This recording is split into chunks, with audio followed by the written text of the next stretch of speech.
Good morning, good afternoon, good evening, wherever you are. Class EMBA 2019. I'm going to take you through sustainability architecture, a topic that I found interesting and thought about giving you more details about it. When we talk about architectural sustainability, it's important to take into account the population. The population in 1920, 100 years ago, was around 2 billion, and now it's around 7 billion, and it grew around 2.5 times. This number is expected also to grow further throughout the years, however, on a slower rate. Scientific data indicates that we are living beyond the carrying capacity of planet Earth. And when we define carrying capacity, it's the maximum population size of a biological species that can be sustained in a specific environment given the food, habitat, water, and other resources. Based on data, we have witnessed an increase in pollution as the number of population grows. This is driven by three main factors. Weak infrastructure in many parts of the world, leading to a pollution in nature and water. Use of fossil fuel in production, manufacturing, and transportation. And production of non-recyclable waste. However, the question remains, how sustainable are we? Are we retaining Earth resources for the future generation?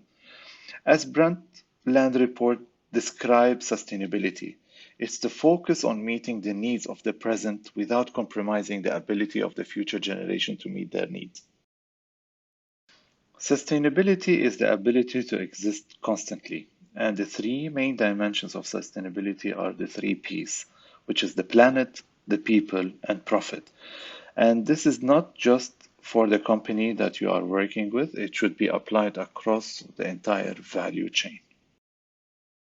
To achieve a better and more sustainable future for all, the United Nations have put in place the Sustainable Development Goals. They address the global challenges we face and includes issues related to poverty, inequality, climate change, environmental degradation, peace, and justice. So, what is sustainable architecture?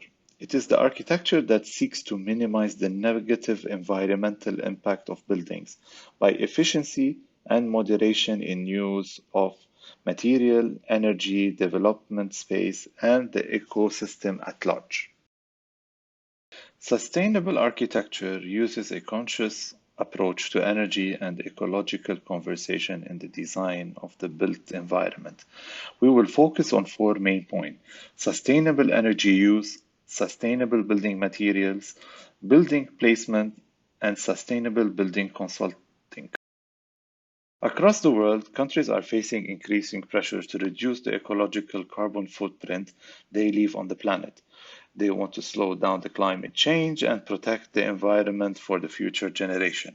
Greater emphasis has been put in place on the importance of transitioning to using renewable energy instead of fossil fuel.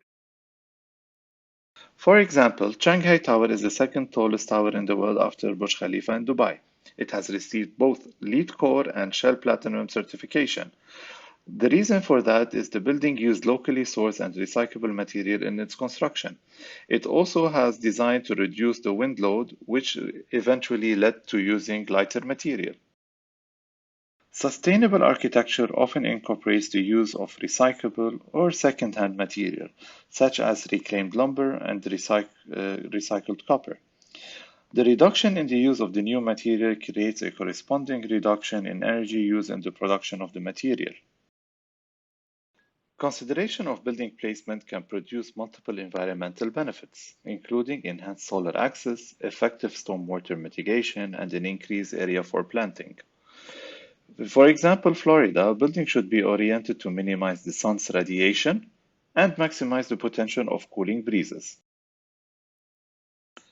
Sustainable building consultants are important to be engaged at the design process to forecast the sustainable implication of the building material, orientation, glazing, and other physical factors, so as to identify the sustainable approach that meets the specific requirements of a project.